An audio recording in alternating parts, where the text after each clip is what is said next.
మీరు సికింద్రాబాద్ పార్లమెంట్ సభ్యులు, అంతకంటే ముందు ఇదే పార్లమెంట్లోని అంబర్పేట నుంచి మీరు శాసనసభ్యులు, చేవెళ్ళ మీ పార్టీ పార్లమెంట్ సభ్యుడు, మెదక్ మీ పార్లమెంటే సభ్యుడు, మల్కాజ్గిరి ఈటల రాజేందర్ గారు 100% మీ నలుగురు ఎంపీలు ఉన్న ప్రాంతంలోనే ఈ మెట్రో విస్తరణ ఉంది. ఈ మెట్రో విస్తరణ జరిగే దగ్గర మా గణేష్ ఒకడు, మా నవీన్ ఇద్దరు ఉన్నారు ఎమ్మెల్యేలు. మాకేం పెద్ద ఈడ ప్రజాప్రతినిధులు కూడా లేరు. మిగిలిన వాళ్ళు మీ బీఆర్ఎస్ వాళ్ళు, మీ తమ్ముళ్ళే ఉండరు. శత్రువులు అంటూ ఎవరైనా కిషన్ రెడ్డికి ఉంటే ఒకవేళ శ్రీ గణేష్ ఉండొచ్చు, నవీన్ యాదవ్ ఉండొచ్చు. ఈ సిటీలో మొత్తం మీ ఎమ్మెల్యేలు మీ ఎంపీలు మీరే కదా అన్నదమ్ముళ్ళు. ఎందుకు కిషన్ రెడ్డి బాధ్యత తీసుకోడు? కిషన్ రెడ్డి నిజంగానే మెట్రో అయిపోయిన దానికి కట్టర్ని కలిసినప్పుడు నన్ను ఎందుకు తీసుకుపోడు? వరంగల్ ఎయిర్పోర్ట్ మొత్తం కొలిక్కొచ్చి స్లోడౌన్ అయిపోయింది. రామ్మోహన్ నాయుడుని కలుస్తాడు, ఏం మాట్లాడిండో చెప్పడు. అశ్విని వైష్ణవ్ని కలుస్తాడు, ఏం మాట్లాడిండో చెప్పడు. ఆయన కలిసి వచ్చిన తర్వాత నేను పోయి కలిస్తే వాళ్ళ మాటలు మనకు అర్థం కాదా? మనం ఏ సమాజంలో ఉన్నాము? ఒక మనిషి మనతో వ్యవహరించేది, మాట్లాడే విధానాన్ని మనం అర్థం చేసుకోలేమా? ఈరోజు మొదటి విడత రాష్ట్ర ప్రభుత్వం Hyderabad metro rail limited take over చేస్తేనే రెండవ విడత అనేది నిర్మాణానికి అవకాశం ఉంది. మొదటి విడత టేక్ ఓవర్ చేయాలి అని అంటే ఇండియన్ రైల్వే ఫైనాన్స్ కార్పొరేషన్ 13,600 కోట్ల రూపాయల ఒప్పందం ప్రకారము నిధులు రిలీజ్ చేయాలా? దీనికి ఇంకో తిరకాసు ఉంది. జపాన్ నుంచి ఆల్రెడీ వాళ్ళు పైసలు తెచ్చి బ్యాంకులో పెట్టుకున్నారు. జపాన్ ఆల్రెడీ ఐఆర్ఎఫ్సి ఖాతాలో పైసలు వేసేసింది. నేను నా మార్జిన్ మరి 1400 కట్టేసిన.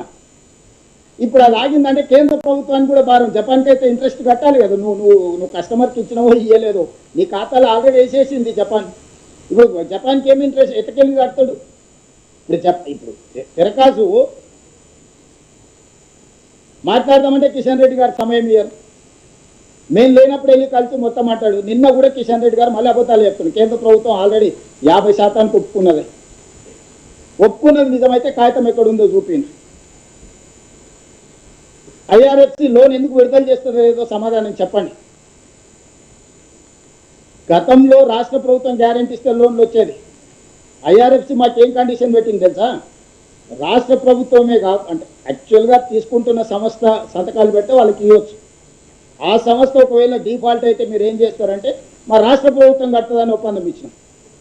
దాని తర్వాత మళ్ళీ తిరకాసు పెట్టారు. ఒక్క రాష్ట్ర ప్రభుత్వమే కాదు, మాకు ఆర్బీఐ కూడా గ్యారెంటీ కింద సంతకం పెట్టమని ఉండేది. ఆర్బీఐ నుంచి కూడా లెటర్ తీసుకుపోయి ఇచ్చిన. ఒకవేళ ఆ సంస్థ హెచ్ఎంఆర్ఏలు కట్టకపోతే రాష్ట్ర ప్రభుత్వం కట్టదు, రాష్ట్ర ప్రభుత్వం కట్టకపోతే ఆర్బీఐలో తెలంగాణ రాష్ట్ర ప్రభుత్వం ఏ రూపాయి పడ్డా డైరెక్ట్ వాళ్ళే తీసేసుకునేటట్టు అందరితో తీసుకొని పోయి ఇచ్చిన. ఏ రోజు కూడా ఈ సమస్యలు నేను ఎవరితోనలే, ఎవరిని అక్యూజ్ చేయలే.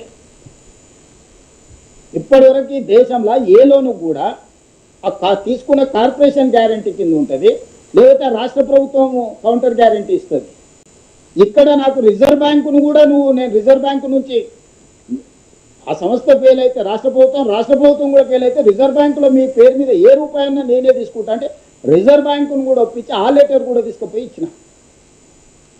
ఇక నాకు ఫిట్టింగ్ పెట్టడానికి ఏం లేదు. లోన్ ట్రాన్స్ఫర్ చేయకుండా ఆపుకొని కూర్చుంది. సో ఇప్పుడు కిషన్ రెడ్డి నేను అడుగుతున్నా, లోను ఐఆర్ఎఫ్సి ఆపడానికి కారణం ఏందో మీరు చెప్పండి. ఆ లోనును విడుదల చేయించడానికి మీరు మాట్లాడరా? మీరు బాధ్యత తీసుకుంటారా, తీసుకోరా?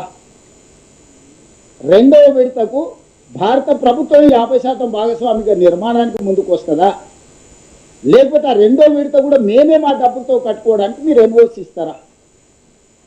దీనికి సమాధానం చెప్పండి కిషన్ రెడ్డి గారు. నేను దీని గురించి మాట్లాడితే కిషన్ రెడ్డి గారు సవాళ్ళు చూరుతుండు, తొడలు కొడుతుండు, దెబ్బలు దరుచుకుంటుండు, నన్ను అడ్డుకునేటోడు పుట్టలేదంటాడు, నేను ఇళ్ళనే పుట్టిన ఇళ్ళనే చచ్చిపోయినా అంటాడు. నువ్వు ఇళ్ళనైనా పుట్టి ఇళ్ళనైనా చచ్చిపో, నువ్వు ఎంపీ కాబట్టి కేంద్ర మంత్రి కాబట్టి అడుగుతున్నా, లేకపోతే నీతో నాకేం పని ఉంది? నిన్ను అక్కడ దాటని అని ఇక్కడ దాటని నాకేం పని ఉందా? కావలికారు పని చేయడానికి? మీరంతా